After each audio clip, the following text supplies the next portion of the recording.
Shalom, peuple de Dieu, bonjour à tous. Bonsoir. Bonsoir, bonjour. Ça dépend de l'heure que vous allez nous suivre. Aujourd'hui, nous sommes encore là dans votre émission Conseil entre frères et sœurs. Et par la grâce de Dieu, nous espérons que tout le monde va bien parce qu'on n'oublie pas ce qui se passe en ce moment, ce qui se passe dans les métros, à l'aéroport et surtout toutes les familles là qui ont perdu leurs membres très proches, leurs membres de famille. Nous sommes très touchés et nous vous présentons nos condoléances et nous savons que par la grâce de Dieu, tout ira bien parce que, comme nous disons toujours, on peut nous mettre des policiers partout dans le pays, mais c'est lui qui protège, c'est Dieu lui-même. Et aujourd'hui, nous allons vous parler d'un thème ou précisément d'une nouvelle émission. Ou d'une personne. Oui. Parce que tout va ensemble. Exactement. Une nouvelle émission qui va commencer le lundi prochain à 20h et qui sera présentée par votre servante de Dieu, évangéliste Esther. Ça passera tout le lundi à 20h. En tout cas, ça commence à partir de lundi qui va venir ici. Et n'hésitez pas de nous suivre. Et par la grâce de Dieu, je sais que Dieu fera grâce et que vous allez obtenir quelque chose. Et surtout, c'est le lundi 4 avril. Exactement. Où ça va commencer. Et au passage, j'aimerais bien, parce que c'est vrai qu'on est quand même le lundi 28 mars. Nous sommes au lundi Pâques. Alors, par la même occasion, j'aimerais souhaiter à tous les chrétiens joyeuse Pâques. Et surtout que nous prenons pas cette journée-là comme une fête, mais surtout prenons vraiment le temps de prière pour commémorer cette journée en esprit. Parce qu'aujourd'hui, certes, on ne connaît pas la date exacte, on ne connaît pas le moment exact, ça on n'est pas dans les débats, mais au moins cette journée a pour honneur de commémorer la résurrection de notre Seigneur.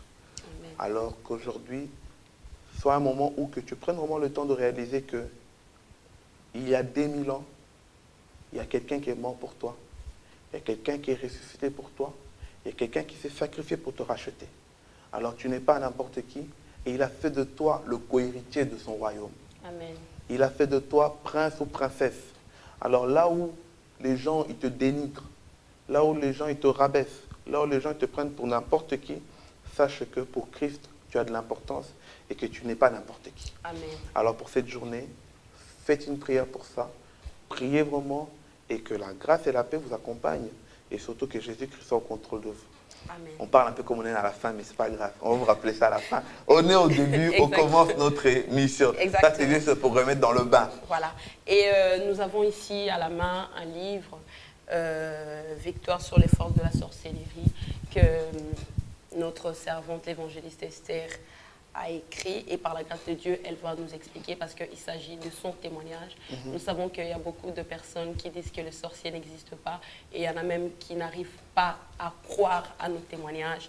Mais ce qu'elle a écrit et ce qu'elle va nous raconter en quelques mots, ce ne sont pas des histoires de contes de fées, ce ne sont pas des histoires inventées, mais c'est vraiment son histoire. Et je pense surtout qu'aujourd'hui, vous avez peut-être l'impression qu'on va parler de plusieurs choses, mais surtout tout ce qui tourne à la personne de notre ministre de Dieu qui est là. Amen. Et surtout, soyez vraiment au rendez-vous, c'est juste avant nous, chaque lundi à 20h. Et ce livre-là, je pense que ça va édifier, ça va aider beaucoup des enfants de Dieu qui sont peut-être dans ces problèmes-là ou que par ignorance, ils ne savent pas, mais ils sont captifs d'un système de ce genre-là. Or qu'on a Jésus, que notre ministre de Dieu est en train d'expliquer ici comment Jésus vient libérer les captifs par des systèmes de sorcellerie, par des systèmes de rites, par des systèmes héréditaires. Or que lorsque tu es en Jésus, tu n'es plus un enfant héréditaire de ta famille, mais tu es un enfant héréditaire du royaume. Frère John, c'est toi l'invité? Non, mais j'aime bien, On va quand même recevoir l'évangéliste pour qu'elle nous explique. Bonsoir, servante de Dieu. Bonsoir, servante de Dieu, comment ça va? Ça va par la grâce de Dieu. Vous voyez comment On a trop parlé, nous. C'est très bien, c'est une très belle introduction. Ouvrez juste le micro oubliez votre micro. et parlez. Voilà. Il voyez comment votre œuvre vous pousse déjà À monter. à monter. Vous avez fait une très très belle introduction, vraiment. Amen. Vraiment. soit loué. Est-ce Amen. que vous juste nous connaissez dans la prière? Parce que la première fois on vous voit, la première fois le peuple de Dieu découvre, parce qu'on voit souvent des hommes de Dieu, Tout à fait. on voit souvent des mamans, mais là on voit une servante de Dieu, une jeune, mais qui est dans le ministère. Alors amenez-nous dans la prière avant de parler de la personne Amen. qui vous êtes. Père, nous voulons te dire merci dans le nom de Jésus-Christ de Nazareth. Merci pour ce moment. Seigneur, je ne crois pas au hasard. Je crois que ce qui se passe aujourd'hui avait déjà été prédestiné avant même la fondation de ce monde. Et nous voulons te bénir pour ce moment. Nous voulons te bénir pour cette émission qui est une grande bénédiction pour la jeunesse. Nous t'appelons Saint-Esprit parmi nous, afin que tu viennes toi-même, prends le contrôle de tout ce que nous allons dire aujourd'hui, que tu sois le guide, toi l'esprit de vérité, que la vérité soit aujourd'hui parmi nous, que tout esprit qui ne te glorifie pas, tout esprit qui n'honore pas le nom de Jésus soit chassé de ce lieu, et que seule la présence du Saint-Esprit inonde ce moment pour tous ceux qui écoutent, qui soient aussi visités par l'Esprit de Dieu pour la liberté, car c'est à la liberté que Christ nous a appelés. Dans le nom de Jésus-Christ de Nazareth. Amen. Amen. Voilà, je crois qu'on va commencer. Oui, on va Bon. commencer notre mission. Nous, on connaît qui est notre évangéliste Esther Glory Abaïlé, si j'ai bien dit. Abalé. Abaïlé, voilà. Mais on va se mettre maintenant à la place des personnes qui ne vous connaissent pas. Tout à fait. Alors, on va commencer par cette question. Qui est Madame Esther Glory Abaïlé? Elle est une simple servante de Dieu, comme beaucoup tant de serviteurs de Dieu qui sont appelés à annoncer l'évangile de Jésus-Christ de Nazareth. Et c'est tout ce que je peux dire pour l'instant, parce que nous sommes là pour parler de Jésus. D'accord. Et sur ma personne, je pense que c'est tout simplement une servante de Dieu. Et depuis quand vous êtes devenue chrétienne en fait? Alors, comme j'explique dans mon livre, parce que ça introduit un peu le livre, ma conversion a été très, très difficile. En tout cas, ça a été un combat sans que je sache que c'était un combat. Le baptême a eu lieu en 2002, mais j'ai dû fréquenter les églises plusieurs fois, c'est-à-dire depuis 97 ou 98. Je venais, je partais, je venais, je partais, jusqu'à ce qu'une situation personnelle m'arrive et que je prenne la décision cette fois-ci de donner ma vie à Jésus-Christ de Nazareth. Donc c'est en 2001 et j'ai été baptisée en 2002.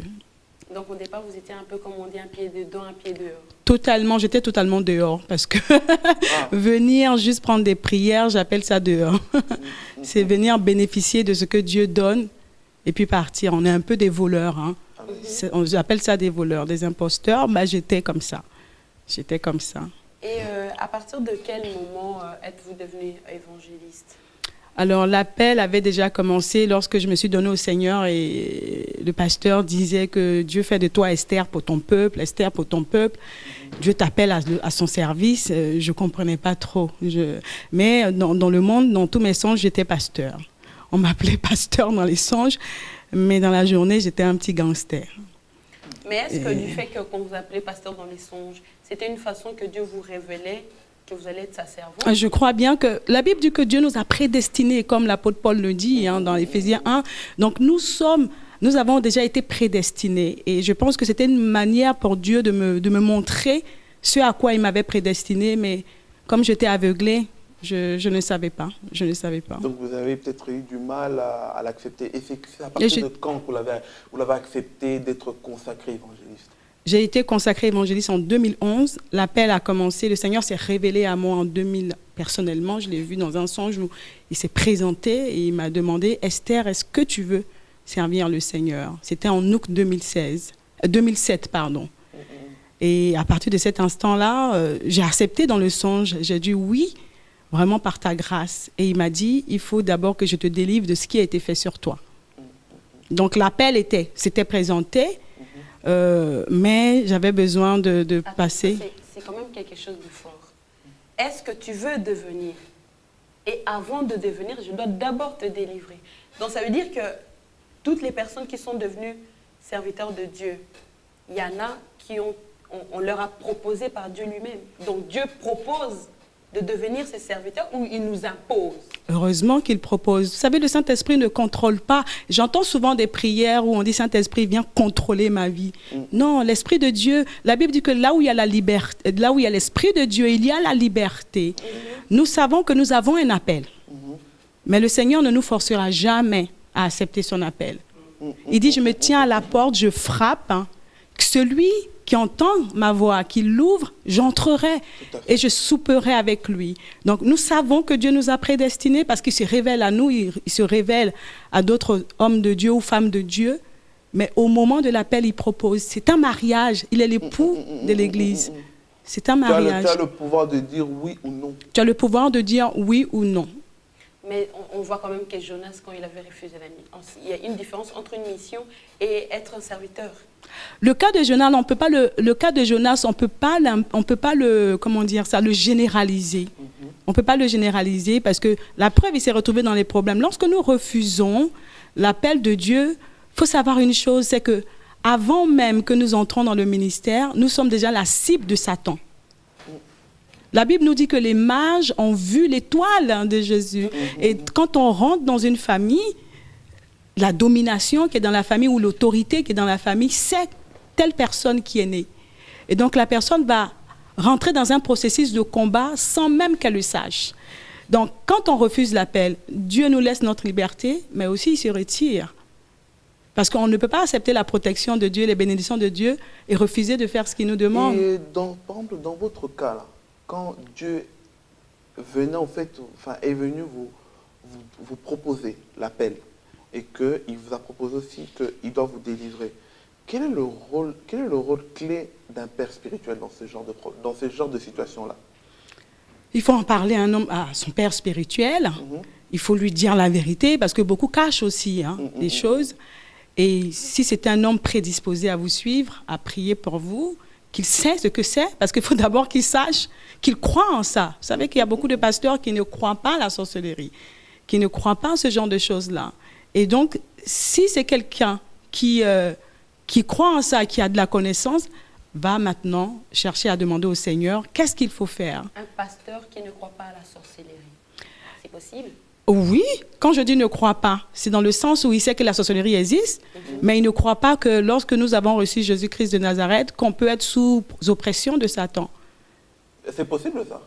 Il y a beaucoup d'hommes de Dieu qui ne croient pas que quand tu as reçu Jésus-Christ de Nazareth, tu ne peux pas être sous oppression. Mais moi, personnellement, dans mon expérience personnelle, et pour toutes ces femmes que le Seigneur me permet de rencontrer, je crois qu'avoir reçu Jésus-Christ, être baptisé, ne délivre pas de l'oppression. Et maintenant, comment reconnaître que cette personne a peut-être Jésus, mais elle est toujours sous l'oppression? Ou comment c'est possible, en fait? Expliquez-nous un peu ça. Alors, lorsque nous recevons Jésus-Christ et nous nous baptisons, nous avons ce qu'on appelle le pardon des péchés. D'accord? Donc, ce qu'on a fait avant a été pardonné. Tout ce qu'on a fait, même les péchés futurs, sont pardonnés. Okay. Si nous nous repentons, parce qu'il ne suffit pas de faire les mêmes choses plusieurs fois pour dire, comme je suis dans la grâce, je peux faire ce que je veux. Non. Mais à partir de l'instant où nous recevons Jésus-Christ de Nazareth, tous nos péchés passés, présents et futurs sont pardonnés. Nous entrons dans un moment de grâce. L'âme a été pourrie pendant des années. L'âme a été souillée. L'âme a été détruite. Il y a des personnes qui ont reçu des blessures. Et ces personnes-là, en étant baptisées, ne sont pas guéries de leur cœur. Je ne sais pas si vous comprenez. Et donc, l'âme a besoin d'être guérie. D'être restaurée petit à petit. D'être restaurée. Et c'est pour cela que la Bible dit que Jésus est venu pour guérir les cœurs brisés. Donc le baptême en lui-même ne donne pas l'onction du Saint-Esprit, ne donne pas la puissance.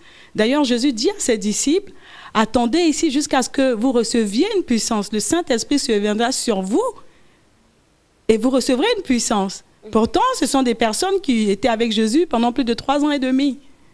Donc l'âme a besoin maintenant d'être séparée de tout ce qui a été mis dessus. C'est le pouvoir maintenant que nous avons quand nous recevons Christ. C'est ce droit-là, c'est cet héritage-là que nous avons maintenant. La délivrance en fait partie. Après avoir reçu Christ, mais qui est toujours ensorcelée, cette personne-là, elle est ensorcelée peut-être par sa démarche, ou peut-être elle reste ensorcelée par manque de connaissances, elle reste ensorcelée par rapport à quoi? Dans le sens où comment elle peut obtenir cette délivrance-là en sachant que pour elle, j'ai déjà accepté Jésus en fait. Oui, évidemment.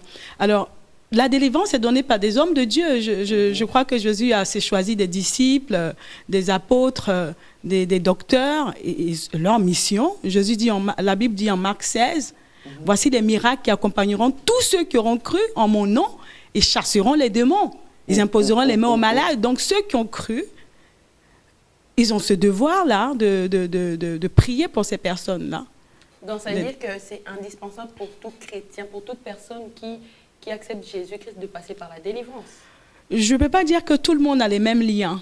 Il faut comprendre aussi d'où la personne sort, ses origines et sa famille et des liens qu'il y a. Quand la personne a connaissance de ces liens, il faut qu'elle en parle. Donc la délivrance, ça commence par la connaissance. Ah oui. Donc si je connais, je chercherai. Et je pense que ça nous fait directement pencher vers Esther, ministère. Voilà. Voilà. Maintenant, en quelques mots, parce qu'on a vu, il y a dans votre ministère, il y a Esther ministère, il y a aussi le Walk of Victory. Of Victory.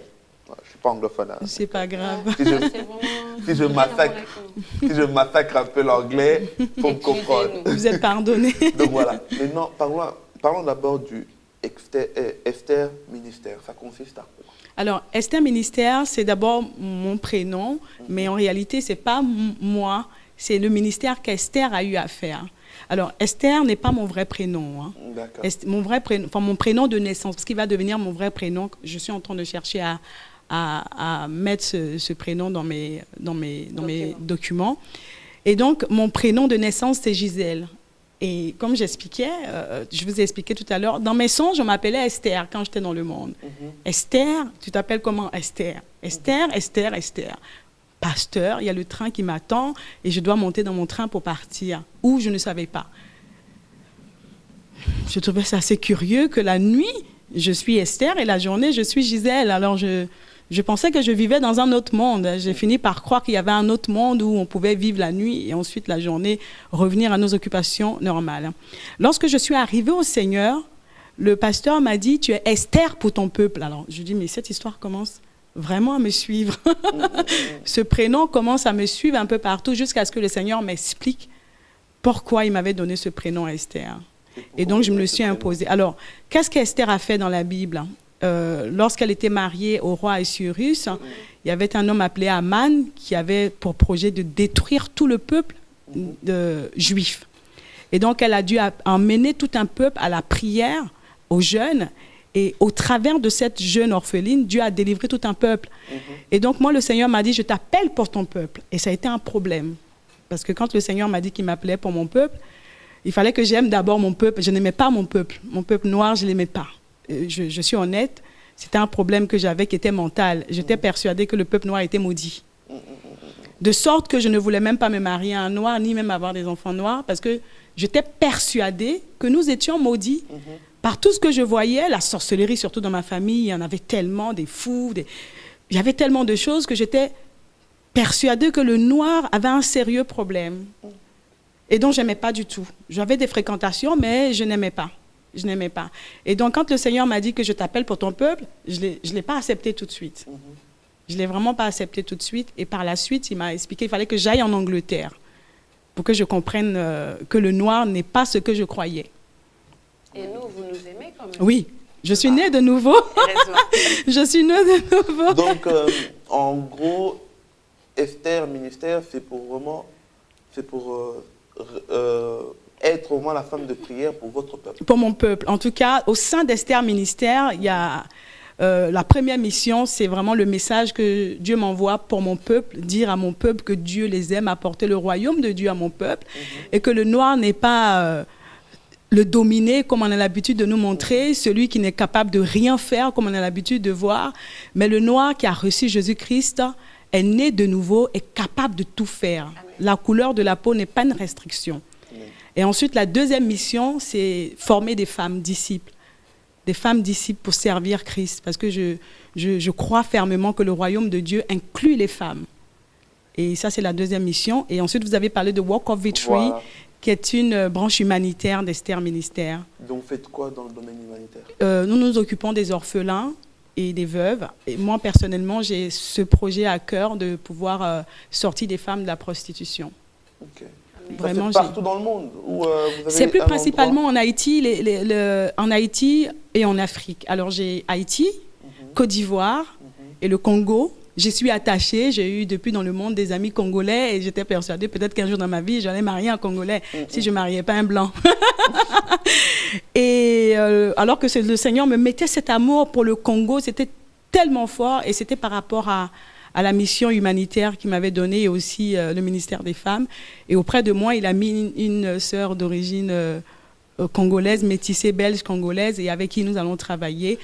Pour Haïti, j'ai une haïtienne, et puis bon, par la suite, les autres pays. Et là, en quelques mots, en fait, qu'est-ce que vous avez déjà fait depuis que cette branche a commencé, ou qu'est-ce qui est en phase d'être fait? En phase d'être fait. Alors, je suis partie l'année dernière en Haïti, donc on a visité des orphelinats. J'ai fait une croisade aussi de 3 jours, et donc on a pris contact avec des orphelinats.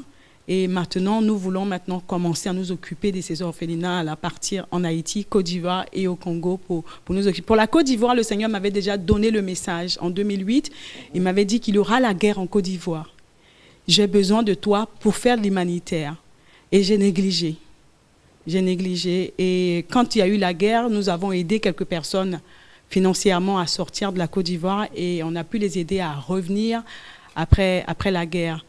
Et maintenant, on veut vraiment travailler plus sérieusement là-dessus, commencer à nous occuper des orphelinats, travailler en collaboration, pas pour construire des orphelinats, mais travailler avec des orphelinats déjà construits et voir les besoins qu'ils ont et pouvoir les soutenir avec les moyens que Dieu nous donne. Bien aimé, je pense que là, vous captez un peu les messages que notre ministre de Dieu est en train de nous expliquer. Je pense que lors de ces émissions, le ciel ouvert, elle va au fur et à mesure rentrer en détail, parce que je pense qu'aujourd'hui, il y a pas mal de chrétiens qui veulent vraiment se lancer dans pouvoir faire quelque chose pour aider les autres. Comme la Bible nous déclare, tout ce qu'on fait à l'un de ses plus petits de ses frères, c'est à lui qu'on l'a fait. Donc, ça veut dire que tous les actes qu'on fait, bonnes ou mauvaises, envers notre frère, c'est envers Dieu qu'on le fait. Amen. Et surtout cet amour que tu as peut-être envie, que tu as peut-être ce pouvoir-là de pouvoir le partager, de pouvoir aider avec quelque chose, avec même le 5 euros. Vous savez pas, 5 euros, ça peut faire combien de bonheur ça peut faire dans la vie d'une personne. Amen. Moi, je me rappelle une fois, c'était en 2014, lorsqu'on avait été à Kin, il y avait un enfant et sa mère. Ils nous avaient demandé, je pense que 5 000 francs, ça fait 5 euros. Moi, 5 euros, je me dis, 5 euros ici en Belgique, on fait quasi rien avec. Mais en donnant 5 euros, les merci que j'ai eus. Et cette femme-là, en terminant en disant qu'aujourd'hui, au moins, mes enfants vont manger. Pour vous montrer à quel point le 5 euros, comment ça peut sauver la vie d'une personne. Exactement. Donc, je pense qu'elle est une personne à soutenir, elle est une personne vraiment à aider. Donc, suivez vraiment ces émissions. Je pense que vous, les mamans, que, comme on dit, la femme bâtit la maison, et cette maison-là qui est aussi le corps du Christ, vous avez ce grand rôle-là à contribuer pour bâtir le corps du Christ. Amen. Alors, vraiment suivez votre sœur, votre maman, votre ministre de Dieu, votre évangéliste, tous les lundis à 20h dans votre émission Ciel ouvert. Ne vous inquiétez pas, on n'a pas encore fini. Elle va décortiquer c'est quoi l'émission de Ciel ouvert à la fin. Exactement. Et ici, nous avons un livre que vous avez écrit par la grâce des dieux sur le victoire sur les forces de la sorcellerie. Et nous voulons un peu savoir, en gros, ça nous parle de quoi? Ça nous parle de qui? Du pourquoi et du comment? D'accord. Alors, le livre parle de moi. Ça, c'est la première partie, c'est la première édition. Il y a une seconde édition qui arrive où je traite une autre partie de la sorcellerie qui sont les esprits de nuit, les esprits de la sirène. Là, j'ai voulu traiter que les malédictions. Et il faut lire d'abord celui-là pour comprendre le second. Parce que ces esprits travaillent aussi en collaboration avec... une personne peut être sous malédiction et ne pas forcément avoir ces esprits. Par exemple, les esprits de nuit sont des esprits qui s'opposent au mariage et qui travaillent en collaboration avec les esprits des eaux, qu'on appelle l'esprit de la sirène, qui poussent beaucoup de femmes à vivre dans le péché sexuel. Et donc, j'explique dans ce livre personnellement que c'est quelque chose qui m'avait beaucoup fatiguée dans le monde. Et Victoire sur les forces de la sorcellerie, comme je dis, c'est la première édition. Alors, ça parle de mon témoignage, ma vie avant le Seigneur, ma vie pendant le Seigneur, et puis encore, je suis encore là, Dieu merci. Jusqu'à après, bon, je ne sais pas comment Dieu conduira. Il est quand même assez intéressant. Bon, nous, on a l'occasion déjà de la voir en main. Je pense qu'au fur et à mesure, dans l'émission de notre évangéliste, elle va vous dire en détail qu'est-ce qui se passe.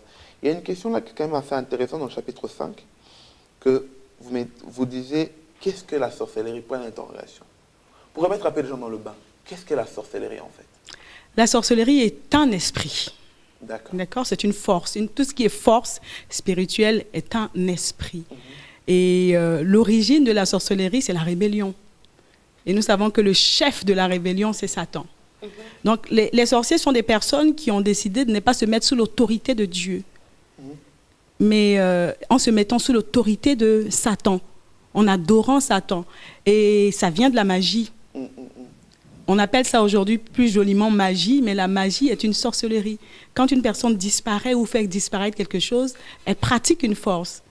Elle fait quelque chose avec une puissance. Et puisque cette puissance n'est pas de Dieu, c'est la sorcellerie.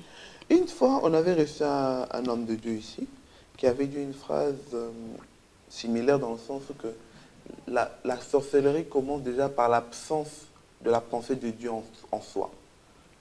Il y a différents types de sorcellerie. Notamment, par exemple, quand on prend Judas, il ne volait pas. Mais Judas a été traité de démon quand même auprès de Dieu, dans le sens que quand même, dans sa démarche, tout ce qu'il a fait, il avait quand même quelque part un esprit de sorcellerie en soi parce qu'il n'a pas compris, c'était quoi la vision de Dieu. Il a essayé de vendre. Or que... Non, Judas n'avait pas d'esprit de sorcellerie. Par contre, il a été utilisé à un moment par Satan. Voilà. Ça n'a pas été... C'est quand même une forme de sorcellerie ou pas? La sorcellerie te pousse à pratiquer des choses occultes. D'accord. Il y a combien de formes de sorcellerie? Il y a plusieurs formes en fait. Dans la sorcellerie, il y a ce qu'on appelle la divination, qui est une grande partie de la sorcellerie. C'est la force de la sorcellerie parce qu'elle permet de voir dans le monde spirituel. Et il y a la manipulation. Toutes les personnes qui aiment manipuler sont utilisées par un esprit de sorcellerie. Il ne peut pas dire forcément qu'ils sont sorciers, mais peuvent être utilisés à un moment. Par exemple, les enfants sont beaucoup utilisés par l'esprit de sorcellerie. C'est-à-dire que pleurer pour obtenir quelque chose ou lorsque la maman lui dit de ne pas faire quoi que ce soit, il se met à crier, à pousser des cris jusqu'à ce que la mère succombe. Et ça, c'est un esprit de sorcellerie qui pousse cet enfant à manipuler sa mère. Les femmes, elles le font énormément. C'est-à-dire qu'une femme qui a besoin d'argent et que son mari ne donne pas, elle le prive de sexe, elle le prive de rapport sexuel au lit. C'est une forme de sorcellerie parce que c'est de la manipulation. Jézabel, elle était aussi peut-être... Elle était une grande pétresse. C'était la reine de la sorcellerie parce qu'elle était enfant de sorcier, enfant de grands prêtres idolâtres. Et elle tuait les prophètes. Vous voyez, l'esprit de la sorcellerie tue. Elle tuait les prophètes, elle poussait les gens à l'idolâtrie. Donc l'idolâtrie est la première porte. Donc elle était consciente de sa sorcellerie. Elle savait ce qu'elle faisait. Par exemple, en revenant un peu sur notre exemple de Judas, quelque part son fils, il a été animé par l'esprit de sorcellerie en soi alors, inconsciemment. Il a été utilisé par un esprit de meurtre. C'est différent. C'était un voleur d'abord. C'est lui qui tenait la bourse. Donc il avait un esprit de vol. Et ensuite, il a été utilisé par un esprit de meurtre juste pour livrer Christ. Cet esprit l'a lâché. D'ailleurs, il s'est suicidé après parce que lorsque Satan a fini de faire sa mission avec lui, il a quitté. Il a quitté. Et puis la conscience est revenue. La conscience est revenue. La culpabilité l'a poussé à se pendre. La sorcellerie te pousse à faire des choses et il ne te laisse pas tant que tu n'as pas été délivré. Tu continues de le faire jusqu'à ce que tu rencontres Christ et tu es délivré. Et lorsque tu es délivré, je pense que ça engendre, comme dans un des chapitres que vous avez écrit, la colère de Satan, je suppose, c'est ça? Bien sûr, j'explique la colère que Satan a eue lorsque Dieu m'a délivré de cet héritage, puisque j'avais été prédestinée à faire ça. J'explique dans le livre que lorsque je ne connaissais pas le Seigneur, cette femme m'apparaissait. Il y avait une femme qui m'apparaissait et qui me disait, Esther. Curieusement, elle m'appelait Esther. Elle me disait, Esther, c'est toi que j'attends pour mourir, c'est toi que j'ai choisi pour donner cet héritage. Voici ta cape, porte-la. Et une fois que tu l'auras portée, ben moi, je pourrais mourir, je pourrais partir en paix. Donc, elle avait besoin d'un héritier, d'une héritière qui était moi. Et je refusais. Je disais, non, je suis prédestinée à servir Jésus. Mais c'était un songe, non, je le disais comme ça. Et le matin, je prenais vraiment ces choses à la légère. En fait, tout ça, c'était des choses qui se passaient dans le spirituel, mais Oui. qui étaient réelles. Oui, Donc, c'est-à-dire qu'une personne peut être chez elle en train de dormir calmement, mais pendant la nuit, elle devient une reine dans le monde de ténèbres, une sirène. Donc, on n'est pas forcément obligé d'aller chez le féticheur ou bien de manger quelque chose de mauvais ou quoi que ce soit. Donc, tout peut Ah se non. faire en étant endormi. tout à fait, c'est spirituel. La sorcellerie, c'est une force, comme je vous ai dit, donc c'est quelque chose qui travaille dans le spirituel. Mais maintenant, quand je sais quand même de mettre à la place, on fait un peu de mettre à la place de tout le monde là. Il y a d'autres, on a aujourd'hui des chrétiens qui lorsqu'ils vont voir, ils vont dire la sorcellerie. Ils ont peut-être peur de s'informer, par peur de découvrir des choses qui vont plus leur amener la peur que autre chose. Parce qu'en fait, ils se disent, je vais peut-être prendre connaissance des forces que j'ignorais, parce que pour moi, Jésus est au-dessus de tout. Mais il va se dire maintenant, je préfère ne pas lire. Qu'est-ce que vous direz à ces chrétiens-là que peut-être on s'est dit, voilà, pour nous, Jésus est plus fort que ça. Je n'ai pas besoin de m'informer de tout ce qui est démoniaque, parce que pour moi, Jésus m'a délivré. Et tant que je vis dans la sainteté, il n'y a plus aucun pouvoir qui peut régner sur moi. Malheureusement, ça c'est l'ignorance, parce que la première personne qui a dénoncé Satan, c'est Jésus. Je pense qu'il a été celui même qui a trop parlé de Satan. L'Ancien Testament n'avait aucune connaissance de Satan, du moins on n'en parlait pas. La preuve, lorsque le roi Saül a été rejeté par Dieu, la Bible nous dit clairement qu'un esprit mauvais de Dieu est venu sur lui. Alors que Dieu n'a pas d'esprit mauvais, c'était un démon qui avait pris place. Donc il fallait que Jésus maintenant vienne pour dire la vérité, pour dire qui est celui qui vous oppresse, qui est celui qui vous maintient dans la domination, dans la souffrance, et c'est Satan. Et donc c'est dommage pour certains enfants de Dieu qui ne veulent pas se cultiver, parce que c'est un livre écrit par une servante de Dieu et non un occultiste ni un païen. Donc on peut avoir une certaine crainte quand c'est écrit par un occultiste, par un païen. Mais une fois que c'est écrit par une servante de Dieu, il faut chercher à s'informer. La Bible dit que mon peuple est détruit par manque de connaissance. Et parce que vous avez rejeté la connaissance. C'est ce que la Bible dit, parce que ça ne s'arrête pas là. Il dit, parce que vous avez rejeté la connaissance, alors je rejette aussi vos enfants. C'est héréditaire, le manque de connaissance. Mais moi, je dirais surtout aux enfants des dieux, parce que tu sais, être un enfant des dieux ne suffit pas qu'à se réveiller le matin et à écrire un verset sur Facebook. Regardons seulement nos rêves. Regardons seulement ce que nous faisons dans nos rêves. Comme elle dit, quand elle rencontrait la femme, ce n'était pas dans le physique, c'était dans le spirituel, c'était pendant... Elle considérait ça comme des rêves, des songes, mais c'était des choses qui se passaient réellement. Examinons seulement nos rêves, parce que c'est seulement par nos rêves que nous saurions si nous sommes réellement dans le Seigneur ou pas. Et par rapport à ça, est-ce que devrons-nous prendre tous nos rêves au premier degré? Non, en considération. Ou en considération? Nous devons les étudier. La Bible dit ne rejetez pas les prophéties. Il faut les examiner. Donc tout rêve, il ne faut pas paniquer lorsque tu as un rêve. Oh, un sorcier m'a tué ou non. Il faut examiner ce que ça dit. Est-ce que c'est en accord avec la parole de Dieu? Et lorsque ce n'est pas en accord avec la parole de Dieu, il faut prier. Parce que par exemple, on peut avoir des chrétiens ou des personnes où la personne rêve qu'elle a couché avec sa mère une fois. Directement, bon, ma mère c'est une sorcière, ma mère m'a honte. Dans ce sens-là, donc dans le sens que nous devons prendre tous au premier degré. Ça un rêve, on peut dire bon. Non, mais vous savez que les démons utilisent les visages des gens. Il ne faut pas tout de suite apporter une accusation à un rêve que nous avons eu. Les démons utilisent... L'esprit de la sorcellerie, c'est un esprit qui divise. Toutes les familles divisées, il faut savoir qu'il y a un esprit de sorcellerie derrière. Oui. Donc, il peut utiliser le visage de n'importe qui pour venir se présenter, te poursuivre et tu vas te mettre à haïr la personne alors que la personne n'a rien à voir avec ça. Et en ce moment-là, quel est l'état d'esprit adapté? Et il faut lire la parole de Dieu, il faut prier pour demander au Saint-Esprit de nous éclairer. Il est là pour ça. La Bible dit que lorsque vous ne savez pas quoi demander, le Saint-Esprit vous aide par des soupirs inexprimables. Donc, il est là. Le rôle du Saint-Esprit, c'est de nous aider, c'est de nous conseiller, de nous guider. Prendre le temps de chercher le Seigneur et demander au Seigneur si c'est vraiment la personne, que le Seigneur lui-même se révèle. Je pense que vous allez beaucoup apporter au peuple de Dieu. Amen, amen. À la TV, la foi en Jésus. Et donc voilà, pour ça, on va pas rester sur parce ça. Que on ne va pas vous décortiquer, mais le ciel ouvert, je pense que ça va vous ouvrir c'est des grandes choses de ce livre qui est la victoire sur le force de la sorcellerie. Il ne faut pas avoir peur, il ne faut pas paniquer, comme notre maman vient de dire maintenant, et que mieux vaut connaître que vivre dans l'ignorance. Oui, et moi je pense aussi les mauvais rêves que nous faisons et que nous pensons que ce sont des mauvais rêves, ce ne sont pas des mauvais rêves, ce sont des révélations. Si tu fais un mauvais rêve, sois plutôt content de découvrir qui tu es réellement. Tout à fait. Mais il faut examiner, il ne faut pas accuser, comme j'ai bien aimé qu'on va l'expliquer. Oui, c'est ça que la sœur a dit, il faut lire la parole de Dieu et prier. Examiner, prier. Oui. Parce que l'apôtre Paul nous dira que nous ne combattons pas contre la chair et le sang. Et tout à fait. C'est vrai que le monde invisible, nous ignorons. Et c'est pour ça qu'il faut prendre connaissance. Mais donc, je vous le montre là. En plus, il est facilement trouvable.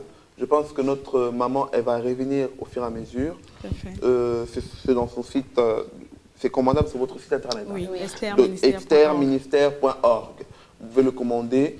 Et je pense que pendant ces émissions, Le Ciel Ouvert, chaque lundi à 20h, elle va peut-être vous donner quelques mots-clés ou quelques avant-goûts pour que vous puissiez savoir que non, comme elle a dit quelque chose de très pertinent. C'est vrai que dans nos familles, vous allez vous rendre compte que, je dirais même à 100%, la plupart de nos familles africaines, il y a toujours des divisions, quelque part. Oui, parce qu'il y a la sorcellerie dans voilà. toutes les familles. Et dans ces divisions-là, c'est des divisions peut-être des choses où quand vous regardez, vous vous dites, mais d'où vient ?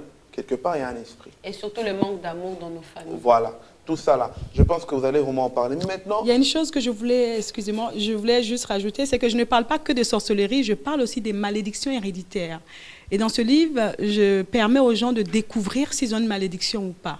Exact. De comprendre. D'accord, de comprendre. La malédiction, on n'est pas maudit parce qu'on a un échec. Mais lorsque c'est répété plusieurs fois sans explication humaine, il y a une malédiction. Et vraiment, ce serait une bénédiction pour les gens d'acheter ça, pour découvrir, parce que moi, j'étais sous malédiction. Je prends un petit témoignage personnel que j'ai mis dans ce livre. J'avais une malédiction financière. Je suis une personne sans orgueil, évidemment, très généreuse. J'aime beaucoup donner. Je suis une personne à soutenir les ministères parce que je crois que le royaume de Dieu a besoin d'être propagé. Alors que la Bible nous dit que donner vous sera donné. Mais je me retrouvais toujours dans des dettes. Je me retrouvais toujours à me retrouver dans le rouge. Et tout le temps, je vivais cette vie et je voyais des géants qui venaient toujours, quand j'avais l'argent, prendre cet argent et partir. Et je pleurais dans le rêve, je pleurais, je me réveillais. Et après leur passage, c'était vraiment des difficultés. Jusqu'à ce que je commence à prier pour ça. Jusqu'à ce que je dise au Seigneur, mais pourquoi je suis toujours dans des problèmes de finances alors que je soutiens l'œuvre, j'aide les gens, j'héberge les gens chez moi, je donne à manger même aux frères qui ont besoin, pour qui je prie, qui ont des problèmes. Pourquoi ? Et à force de demander au Seigneur, il a dit, invoque-moi au jour de la détresse et je te répondrai, je te ferai voir des choses cachées, celles que tu ne connais pas. Amen. À partir de cet instant, le Seigneur m'a montré l'origine de ce problème et j'ai prié pour me débarrasser, pour me séparer par le sang de Jésus. J'ai brisé cette malédiction. Je vous dis la vérité, que depuis que j'ai fait ce temps de prière, je ne me suis plus jamais retrouvée au rouge. Je ne suis pas millionnaire, mais le Seigneur me permet de vivre au quotidien. C'est vrai que vous avez dit, c'est assez intéressant et qu'aujourd'hui, ce qui nous manque surtout aussi de demander au Seigneur de nous révéler l'origine. Alors qu'il nous dit faire de la le faire. Faire la prière, parce qu'il y a des prières ciblées quoi, dans ce sens-là. Et aussi, nous devons vraiment faire la différence entre invoquer et prier. Parce qu'il y a une différence entre prier normalement et invoquer. Donc, Jésus-Christ lui-même, il a dit invoque. Nous, on oublie d'invoquer, mais on prie seulement normalement. Nous devons invoquer Dieu. Et surtout, n'oubliez pas de prier sans cesser dans la prière. Amen. Que nous pouvons seulement découvrir. Moi, je vous demande, ça c'est ma demande personnelle, je resterai toujours devant mon écran pour vous regarder. Si vous aurez l'occasion de nous décortiquer petit à petit. D'accord, je le ferai. Moi, je serai votre premier public. Amen. Derrière. Et maintenant, parce nous arrivons à la fin, le ciel ouvert. C'est un joli titre, n'est-ce pas? Un ciel ouvert. Et ça a l'air pertinent, en fait. Je dirais, ça a l'air pertinent. Le ciel ouvert, c'est l'émission qui va commencer, comme on l'a répété depuis le début. Je pense que même le peuple, ils attendent pour savoir à quoi ça va consister. Tout à fait. Ça sera quoi la vision du ciel ouvert? la vision du ciel ouvert, c'est d'annoncer le royaume de Dieu. Vous savez, il y a une différence entre parler de Jésus et le royaume de Dieu. Lorsque Jésus prêchait, il disait « Répentez-vous car le royaume de Dieu est proche ». Et le ministère de Jésus, ce n'était pas de prêcher Jésus. Jésus, c'est le sauveur, c'est l'homme. C'était Christ qu'il fallait prêcher. Et nous sommes appelés à prêcher Christ et non Jésus. Amen. On entend souvent certaines prédications où on dit ce que Jésus a fait. Mais nous devons prêcher ce que Jésus a dit. Et c'est que Christ a fait. Christ a dit à nous de faire en tant que disciples. Et ciel ouvert, c'est la réconciliation entre Dieu et les hommes. Vous savez, Malachie a été le dernier prophète. Après lui, Dieu a fermé le ciel pendant plus de 400 ans. Il n'y avait plus de prophètes. Il n'y avait que des pharisiens, des écoles pour des pharisiens qui étaient ouvertes. Les gens enseignaient les commandements. Mais le ciel était fermé. Dieu était en colère après l'homme. Il préparait la venue de Christ. Alors Jésus, après avoir parlé à Nathanaël, il lui dit, vous verrez désormais le ciel ouvert et les anges de Dieu monter et descendre. C'est-à-dire que le royaume de Dieu est venu sur la terre. La réconciliation avec les hommes a commencé. Maintenant, nos prières peuvent monter à Dieu par Jésus-Christ de Nazareth. Et vraiment, j'encourage toute personne à regarder ça parce que ça va vraiment édifier notre rôle. Qu'est-ce que nous avons comme mission et pourquoi nous souffrons souvent sans comprendre. Et ce sera des émissions que vous allez à chaque fois prêcher ou vous allez mener ça comme un débat? Ce sera quoi comme forme d'émission? Je vais commencer par des enseignements d'abord, parce que je pense que le peuple de Dieu a besoin d'être enseigné. C'est très, très important. Parce que le manque de connaissance est quelque chose qui nous détruit, alors que nous avons une puissance et les chrétiens sont ceux qui souffrent le plus. Ça n'est pas normal. Lorsque le poisson est sorti de l'eau, cette pièce a été présentée à Jésus. Il a dit, quelle est la tête qui est sur le poisson? Ils ont dit César. Mais avant ça, il dit, mais pourtant, ces richesses sont pour les enfants du royaume. Donc, les enfants de Dieu ne savent pas ce qu'ils ont comme richesse. Et c'est pour cela qu'ils souffrent. Et ce sont les païens qui bénéficient de nos richesses. Et je pense qu'il faut que les enfants de Dieu sachent, dans les derniers temps où nous arrivons, où le Seigneur se prépare à venir, il faut que nous dominions dans le monde pour préparer le retour de Christ. Amen. Donc voilà. Soyez bénis. Hein. Amen, mais vous aussi, en tout cas, merci beaucoup. Je pense que vous êtes une bénédiction pour la TV La Foi en Jésus. Oui. Amen, et vous êtes une bénédiction, en tout cas pour moi, je rends gloire à Dieu. Et vous êtes une bénédiction pour le corps du Christ. Amen. Je pense que vraiment, tout au long de cette période que vous allez nous enseigner, je pense qu'on va quand même être vraiment nourris. Amen. Et je vous conseille vraiment tous les bien-aimés, tous les frères, de suivre notre les maman. sœurs, les mamans, les papas, même les jeunes. Parce qu'aujourd'hui, il y a des jeunes qui sont ensorcelés, vous ne savez pas. Hein. Les jeunes, vous êtes oppressés, vous ne savez pas. Les jeunes, vous savez pas comment demander. Vous ne savez pas comment vous y prendre. Je pense qu'on a vraiment besoin d'enseignement pour savoir comment parler à Dieu, comment connaître l'époux, comment prier, tout ça là. Je pense que, waouh, j'ai même envie d'être... D'ailleurs, la jeunesse est le futur. La jeunesse aujourd'hui est le futur et est la cible de Satan. Oui. C'est la jeunesse que Satan détruit parce qu'il voit le futur. Exactement. Parce que quand on voit ce que le diable fait actuellement, il envoie un jeune de 20 ans qui a toute sa vie devant lui. Non, tiens, habille-toi, tiens, cette ceinture va détruire tout le monde. C'est clair. Ça, on n'a même pas besoin de dormir pour faire un rêve, mais on le voit à l'œil nu. Tout à fait. Que ce sont les œuvres du malin. Et surtout, en parlant de cet exemple-là, on voit, on a vu des accidents, on a vu dernier temps comment on a été secoué. Vous imaginez une personne, tout le nombre de personnes qu'elle a tuées. Et maintenant, mettez-vous à la place de ces personnes-là qui ont perdu leur vie ce jour-là. C'est des personnes qui ne savaient même pas qu'ils allaient mourir ce jour-là. C'est des personnes peut-être qui n'ont même pas pris le temps de se préparer. Mais leur vie a été reprise ce jour-là. Vous imaginez, vous trouvez à cet endroit-là que vous n'êtes pas prêt. À la veille, vous avez peut-être fait tellement de choses et que vous n'avez même pas pris la peine de demander pardon. Et que ce jour-là, votre vie a été prise. Où vous allez partir. Et moi, je demanderai à toutes ces personnes-là qui se réveillent le matin en colère. Je n'ai jamais compris comment une personne peut se réveiller. Je suis énervée, j'ai envie de parler à personne. Donc, cherchez vraiment la prière pour que Dieu vous aide. Parce que parfois, quand on sort de nos maisons, on se dispute avec nos parents, avec le mari, avec la femme. Et puis, on arrive dehors, on meurt comme ça. On n'avait même pas le temps de réconcilier avec les autres. Non, mais franchement, On ne va pas beaucoup parler. Soyez bénis. Profitez pendant que Christ est à la droite du Père en train d'intercéder pour nous. Exact. Alors suivez notre maman, notre évangéliste Esther, tous les lundis à 20h, juste avant conseil entre frères et sœurs à 21h. Je pense que le lundi, ça se remplit pour être juste une journée bénie pour vous, pour vous montrer le chemin du commencement de la semaine. Et je pense que ça sera, on va vraiment essayer de partir sur, de mettre des fondements pour permettre qu'à chaque semaine, à chaque début de semaine, on puisse vraiment être fortifié. Amen. Pour finir, que la paix et la grâce vous accompagnent. Et aussi, ne vous préparez pas pour l'avenir de Christ, mais soyez prêts. Amen. Amen. Amen. À la Ciao, prochaine. baby. Ciao, ciao, ciao. Au revoir. Au revoir.